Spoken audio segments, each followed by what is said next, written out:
Heading line: अपमान की पराकाष्ठा। यदि डॉक्टर भीमराव अंबेडकर के पास पैसा होता, यदि बड़ौदा सरकार ने ही 2 वर्ष के लिए और उनकी छात्रवृत्ति मंजूर कर दी होती, तो वह अभी भारत न लौटते। किंतु भारत क्या न करता, मरता क्या न करता की कहावत के अनुसार उन्हें मजबूरी से भारत लौट आना पड़ा। वह लंदन से लौटे तो एक जहाज में तो उन्होंने अपनी पुस्तकें और अन्य सामान भेजा तथा दूसरे जहाज से स्वयं लौटे। लड़ाई के दिन थे। जिस जहाज में उनकी किताबें थी, उस जहाज को ही संभवतः किसी जर्मन पनडुब्बी ने डुबा दिया था। यही बड़ी बात हुई कि स्वयं डॉक्टर भीमराव अंबेडकर उस जहाज में नहीं थे। वह सकुशल भारत पहुँचे। पुस्तकें और सामान के नुकसान से डॉक्टर भीमराव अंबेडकर बड़े दुखी हुए, किंतु उन्होंने जो सामान लंदन से दूसरे जहाज से भेजा था, उसका बीमा करा दिया था। बीमा कंपनी वालों ने 600 रुपया देकर उसके नुकसान की भरपाई की। उस समय वह 600 रुपया डॉक्टर भीमराव अंबेडकर के बड़े काम आए। यद्यपि लंदन से लौटकर डॉक्टर अंबेडकर बंबई में ही किसी नौकरी की तलाश कर सकते थे, किंतु क्योंकि वह बड़ौदा सरकार का पैसा इसी शर्त पर लेकर अमेरिका गए थे कि लौटकर पूरे 10 वर्ष तक बड़ौदा सरकार की नौकरी करेंगे, इसीलिए उन्होंने बड़ौदा राज की नौकरी करना ही अपना प्रथम कर्तव्य समझा। यह बंबई से बड़ौदा गए। बड़ौदा में नौकरी तो मिली, किंतु रहने को जगह न मिली। महाराज की इच्छा थी कि वह डॉक्टर अंबेडकर को अपना अर्थमंत्री बनाएं, लेकिन जब तक उनको वह पद न दिया जा सकता था, तब तक के लिए महाराज ने उन्हें अपने फौजी सलाहकार का पद दिया। महाराज ने डॉक्टर अंबेडकर को पद तो अवश्य दिया, किंतु वह एक राज के महाराजा होने के बावजूद भी उन्हें अपने सारे राज में कहीं भी प्रतिष्ठा न दिया सके। जब डॉक्टर अंबेडकर बड़ौदा पहुँचे तो उन्हें न किसी हिंदू होटल वाले ने अपने यहाँ रहने दिया और न किसी मुसलमान होटल वाले ने। अछूत होने के कारण किसी दूसरे ने भी अपना घर उन्हें किराए तक पर भी नहीं दिया। स्वयं बड़ौदा के महाराजा तथा मुख्यमंत्री को भी डॉक्टर अंबेडकर ने निवास स्थान की व्यवस्था करने के लिए कहा, किंतु उन्होंने भी इस बात की ओर ध्यान तक न दिया। कोई और रास्ता न देखा। डॉक्टर अंबेडकर ने एक फारसी नाम बनवाया और जहांगीरी गिरजी होटल वाला की पारसी धर्मशाला में रहने लगे।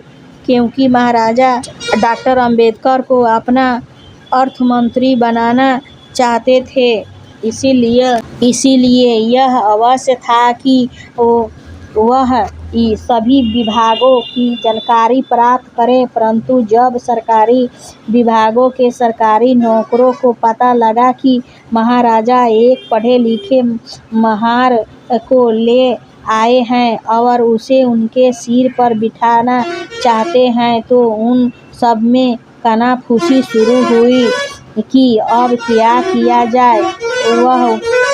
वह वही कर सकते थे जो कुछ करने की शिक्षा उन्हें उनका धर्म देता था, अर्थात एक अछूत का भरसक अपमान। बड़ौदा के सभी सवर्णी हिंदुओं ने यही किया।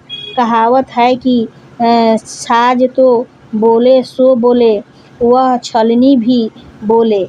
जिसमें 75 छेद किसी सेक्रेटेरिएट का एक मामूली सा चपरासी भी जब डॉक्टर अंबेडकर को कोई फाइल लाकर देता तो उनकी मेज पर ऐसे दूर से फेंकता मानो वह मेज उसे खा ही जाएगी। सेक्रेटेरिएट के पदाधिकारियों का एक क्लब था। वहाँ सब लोग मिलकर हंसते खेलते थे। डॉक्टर भीमराव अंबेडकर भी उसमें आने जाने लगे। उनसे साफ साफ कह दिया गया, आप यहाँ के किसी खेल में हिस्सा न लिया करें। यहाँ आना ही हो तो चुपचाप एक कोने में बैठे रहा करें। किसी भी स्वाभिमानी व्यक्ति का उससे बढ़कर और क्या अपमान हो सकता था। डॉक्टर भीमराव अंबेडकर इसे भी पी जाने के अतिरिक्त और वह कर भी क्या सकते थे।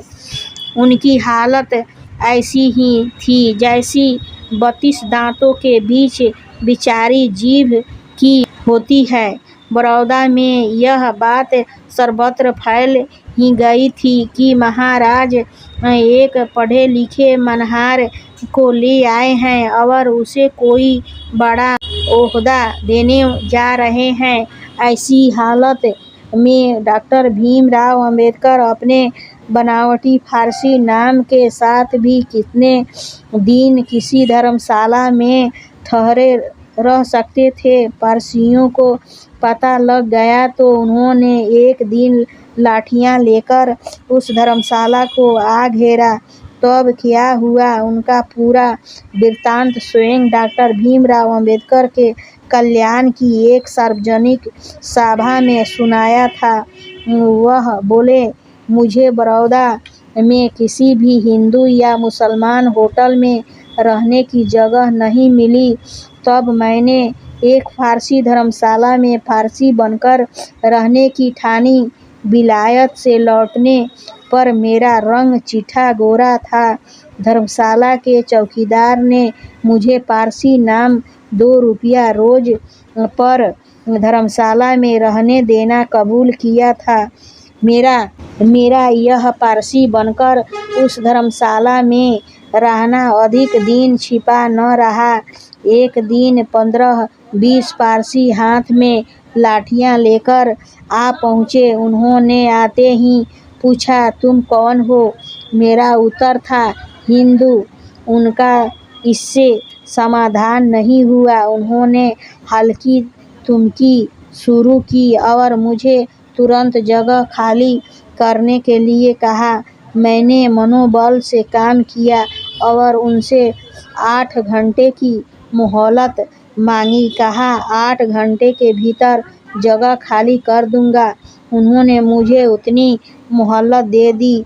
मैंने बहुत कोशिश की कि मुझे सिर छिपाने को कहीं जगह मिल जाए। कहीं जगह नहीं मिली। कई मित्रों के पास गया। सभी ने कहा कोई न कोई बात बनाई। मैं इतना हैरान हो गया था कि मेरी समझ में न आता कि आगे क्या करूं। मैं एक जगह बैठ गया और मेरी आंखें छलाछल उठी। डॉक्टर भीमराव अंबेडकर के हिंदू होने के बावजूद उन हिंदुओं ने जो मुसलमानों के साथ भी उठते बैठते थे, जो फारसियों के साथ भी वैसे ही उठते बैठते थे, डॉक्टर भीमराव अंबेडकर के साथ जो अनीतिपूर्ण व्यवहार किया वह कभी भुलाया नहीं जा सकता। उन फारसियों ने भी जो हिंदू धर्म को नहीं मानते थे, डॉक्टर भीमराव अंबेडकर के साथ कम आपत्तिजनक व्यवहार नहीं किया। डॉक्टर भीमराव अंबेडकर का एक ही अपराध था कि वह अछूत माने जाने के बावजूद अपने आप को हिंदू कहते थे। जब बड़ौदा नरेश सयाजी गायकवाड़ महाराज तक भी अनेक बार सूचित किए जाने के बावजूद इतने बड़े बड़ौदा नगर में डॉक्टर भीमराव अंबेडकर के रहने तक की व्यवस्था नहीं करा सके तो डॉक्टर भीमराव अंबेडकर निराश होकर बड़ौदा से बम्बई लौट आए।